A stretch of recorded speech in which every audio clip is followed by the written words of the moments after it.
Жайыл Мұса атындағы Ақсу жоғары көпсалалы колледжі. Мектепке дейінгі тәрбие және оқыту мамандығының арнайы пәндер оқытушысы Керейбаева Айжан Сабыржановна. Пән балаларды табиғатпен және экология негіздерімен таныстыру. Сабақтың тақырыбы көктем мезгілінде балаларды табиғатпен таныстыру. Сабақтың мақсаты білімділік. Студенттерге мектеп жасына дейінгі балаларды көктемдегі табиғат құбылыстары және жер учаскесіндегі еңбектермен таныстыруда бағдарламалардың мазмұнына назар аудара отырып түсіндіру. Дамытушылық. Сұрақ-жауап әдісін қолдана отырып студенттердің ой-өрісін арттыру. Тәрбиелік. Көктем мезгілінде балаларды табиғатпен таныстыру тақырыбын дұрыс әрекет құндылығын, үйлесімді қарым-қатынас, жауапкершілік, адалдық қасиеттері арқылы ашу, ұжым болып жұмыс жасауға және бір-бірін тыңдай білуге тәрбиелеу. Көктем. Көктем ерте көктем, наурыз-сәуір айлары, орта көктем, сәуір-мамыр айлары, кеш көктем, мамыр-маусым айлары болып 3 түрге бөлінеді. Өлі табиғаттағы құбылыстар. Наурыздың екінші жартысында күн айтарлықтай ұзарып, түн қысқарады. Наурыздың екінші жартысында алғашқы түйдек бұлттар пайда болады. Сәуірдің екінші жартысында жерден қар кетеді.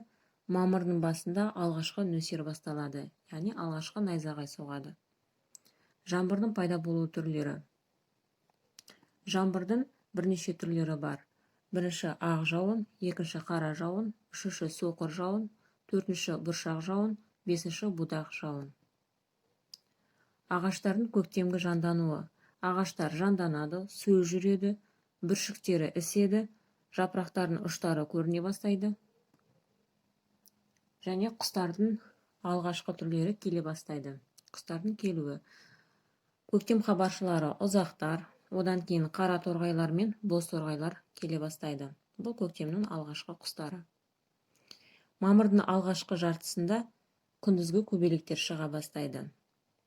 Көбелектердің бірнеше түрлері. Көктемде аю, қасқыр, түлкі, бұлан секілді үлкен аңдар түлдейді, қысқы ұзын жүндері түсіп, терісі күңгірт тартады. Көктеммен таныстыруда сәбилер тобында көктемгі құбылыстар туралы түсініктерін қалыптастырамыз. Жүйектерді суаруды, өсімдіктерге ұқыптылықпен қарауды үйренуі тиіс. Серуен кезінде өлі табиғаттағы құбылыстарды, өсімдіктерді бақылауға болады. Бақылау кезінде сәбилермен бірінші құстардан жиі кездесетін таныс түрлерін торғайлардан бастаймыз. Ал қоңыздардан қанқызбен таныстырамыз. Қоңыздың түрлері.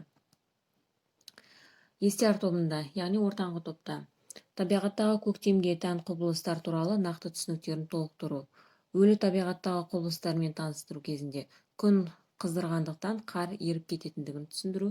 Тірі табиғаттағы құбылыстармен таныстыру кезінде жаңа құстардың келуіне назар аударту, құстардың үнін тыңдатып, ұшуын қадағалау. Еңбек дағдыларына тәрбиелеу кезінде жүйектерге пиязшық отырғызуды және шалғам мен бұршақтың ірі тұқымдарын себуді үйретеміз.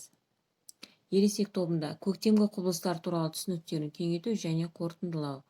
Тірі табиғаттағы құбылыстармен таныстыру, ағаштарды, бұталарда болатын өзгерістерді, жәндіктерді, құстарды бақылату. Өлі табиғаттағы құбылыстармен таныстыру, күн ұзақ уақыт сәуле шашып, ұзара түскеніне назар аударту.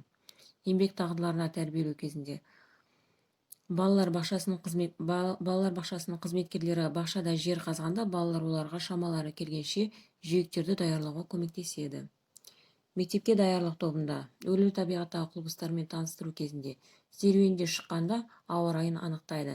Тірі табиғаттағы құбылыстармен таныстыру кезінде зақымданған бұтақтарды олардың көзінше қиып тастайды. Еңбек дағдыларын тәрбиелеу кезінде бақша мен гүлзарлардағы отау, қопсыту және суару жұмыстары белгілі бір балаларға тапсырылады, яғни кезекшілерге тапсырылады. Табиғат күнтізбесі. Кезекшілер табиғат күнтізбесінде ауа райын белгілейді. Осы тақырып бойынша сіздерге үй тапсырма. Көктем мезгіліндегі өлі табиғат, тірі табиғат құбылыстарына Вен диаграммасын жасау, салыстыру. Рахмет.